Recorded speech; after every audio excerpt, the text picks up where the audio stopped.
America, a nation of hard-working, good-time Charlies, loves to bedeck itself in its glad rags and go places and see things. That's why every year, each section of the country blows off the lid with an extra special event peculiar to its own locale.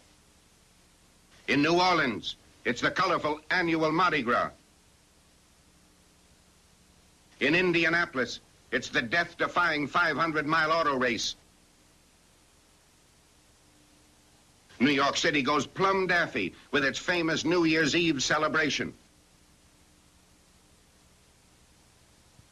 The Great Northwest stages its yearly rip-roaring rodeo, Ride 'em Cowboy.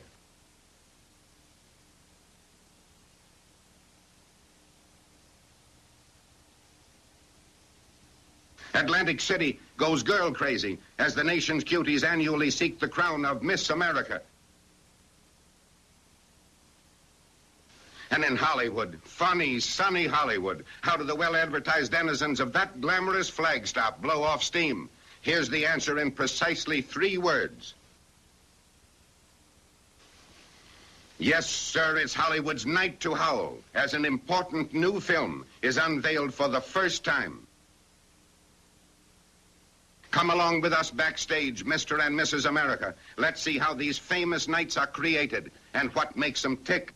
Lo and behold, a lonely, deserted theater, no glamour here. Its forecourt bare as Mama Hubbard's cupboard. Its gardens yawning with emptiness. No hint here of the big night to come. Then, presto, just like that, things begin to pop. Workmen appear on the scene and begin to dream up some Hollywood glamour. Beautiful statuary gets plastered in a nice sort of way, of course. Up go brilliant arc lights. Out comes decorative foliage. Gardeners help to recreate the fabulous Versailles gardens of King Louis XIV, and trees are especially planted for the occasion. The celebrated Carthay Circle Theater, scene of most of Hollywood's gala premieres, gets its face scrubbed and freshly painted. Right off the forecourt, a circus-type grandstand is started.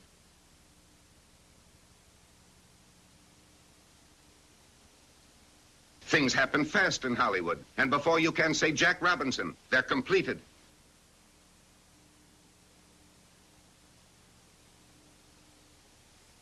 And before you can repeat Jack Robinson, they're filled to capacity, although it is hours before the big parade of stars will begin. Radio experts check their sound. Up go loudspeakers to broadcast greetings of the stars to 40,000 assembled fans. Meanwhile, the ballyhoo continues over radio stations. Publicity is pounded out. Newspapers sound the clarion call to Hollywood sightseers. Late afternoon finds the crowd still pouring in. It's the biggest show in town. Hammers ring as workmen rush to complete the job on time. A fairyland of flowers lends a fragrant note. The lovely usherettes are given a last-minute inspection. These gardens are the gardens of Versailles, fabulous and lovely.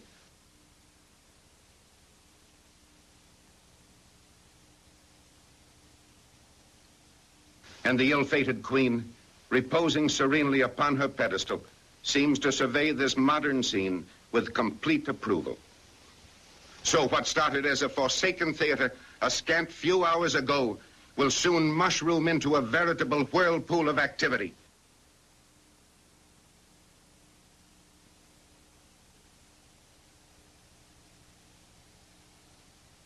Eight o'clock, Hollywood goes to town.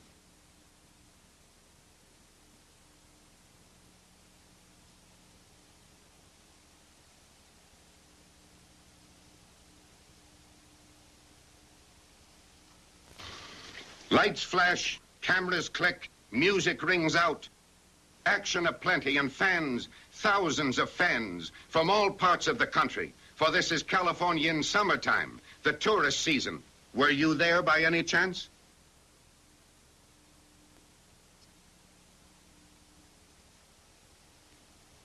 Hollywood's version of the Gardens of Versailles, a shambles this morning, tonight are ablaze with brilliance. The coast-to-coast radio show describing the night's events is about to begin. Sir Don Wilson sounds his transcontinental trumpet. Good evening, ladies and gentlemen. About us here at the Carthay Circle is a scene of rare spectacle and color, glamour and excitement. The sky ablaze with searchlights of every hue, photographers' flashlights popping everywhere, movie cameras grinding, crowds of fans, thousands of them jammed into grandstand bleachers or surging against ropes stretched along traffic lanes, waiting to catch glimpses of their screen favorites. Soon the long-awaited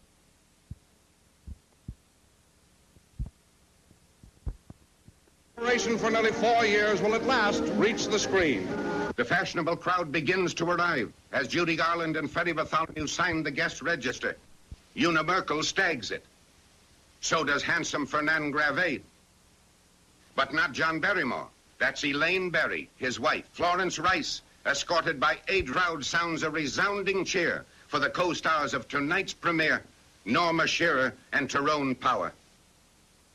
Happy Norma, we'll say. Popular Spencer Tracy strides toward the broadcasting stand, but Baby Snooks, Fanny Bryce, and Pete Smith have beat him to the mic. I want to see Norma's chair. I told her, you'll see her when we go into the theater. That's right. You're going to see Marie Antoinette. I don't want to see Marie Antoinette. I want to see Norma's chair. Robert Young and Jimmy Stewart get ready to act as masters of ceremonies and introduce Jeanette MacDonald. Good luck to all of you. And bless you, Norma.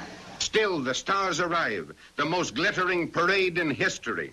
The First Lady of the screen has as her guest the First Lady of the stage, Helen Hayes. They are flanked by Louis B. Mayer and Tyrone Power. The ecstatic Hedy Lamarr arrives with Reginald Gardner, young Fairbanks and Merle Oberon,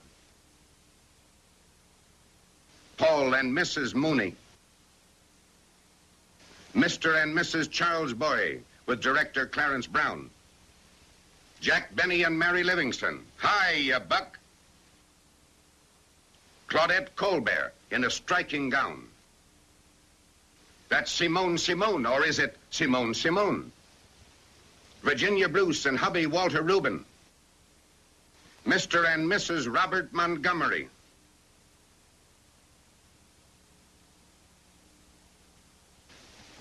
More excitement for the crowd as Carol Lombard and Clark Gable sign the guest register. How'd you autograph hounds like to own this book? Back at the mic, we find Robert Taylor and Barbara Stanwyck. Not that I had seen crowds and excitement at the Louis Schmeling fight in New York City, but it certainly can't compare with this premiere this evening. I wish to express my sincere congratulations to Miss Norma Shearer and Mr. Tyrone Power. Thank you very much, sir. Under this dome, 2,000 Hollywood first-nighters passed judgment on the Film City's newest big production.